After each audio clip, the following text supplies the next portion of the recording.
This is breaking news from News Channel 11. Tonight, 44 people unaccounted for after catastrophic flooding in Buchanan County.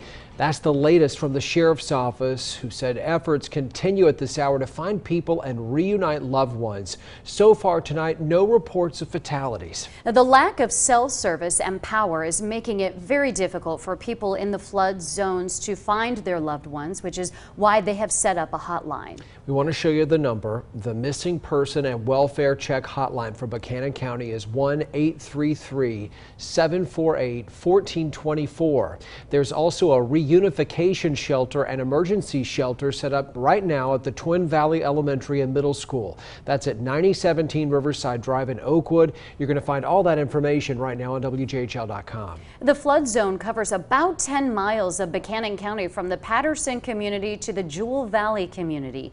The damage there, significant. The worst hit areas include the Whitewood and Pilgrims Knob communities, where Dismal Creek overflowed its banks overnight. Now, this isn't the first time the area has been hit with severe flooding. Last August, flooding caused extensive damage in the Hurley community. One person was killed then.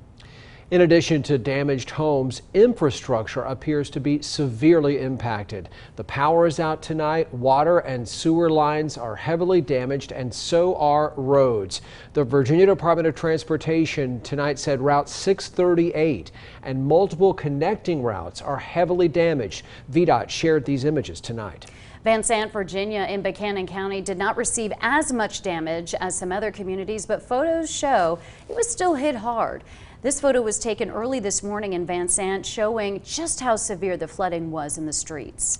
All that damage prompted Virginia Governor Glenn Youngkin to declare a state of emergency today. The governor said he was deeply saddened at the devastating news of flooding in Buchanan County. He said, quote, "We are making every resource available to help those impacted." Well, tonight we're going to continue our team coverage as search and rescue efforts are still going on at this hour in Buchanan County. First, let's go to John Jenko, who's live in Buchanan County. John, you spoke with people who survived last night's flooding. Yeah, Josh, Sarah, that's right. I'm at the Emergency Command Center at the Buchanan County Sheriff's Office.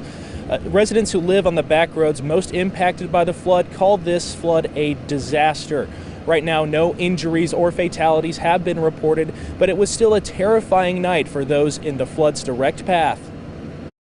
We sat on the porch up till about, daylight, and it got up right top of the porch, probably about 5 feet. On Dismal River Road, the flood devastated a tight-knit community. Cars and boats suddenly became deadly objects. I was feared for his life and his family's life, because if that broke free down that way, it could hit his house and it could take it out. A terrifying night even for some lucky enough to miss the damaging flood by feet. The sound of the flood, something most will never forget. The popping and a cracking, just like the whole river was just going to burst and just control everything. It didn't hit me till the adrenaline wore off, and all day long I've been just shaking. Danny and Barbie Boyd were out of town last night, but returned to find the trailer park they call home in shambles. I don't know. It might be my pastures. I don't know. I can't tell whose is whose anymore. For Delma and Shirley Gibson, a flood in 1977 devastated this exact spot, but they call this one far more destructive. And I think the house came down, hooked the shed.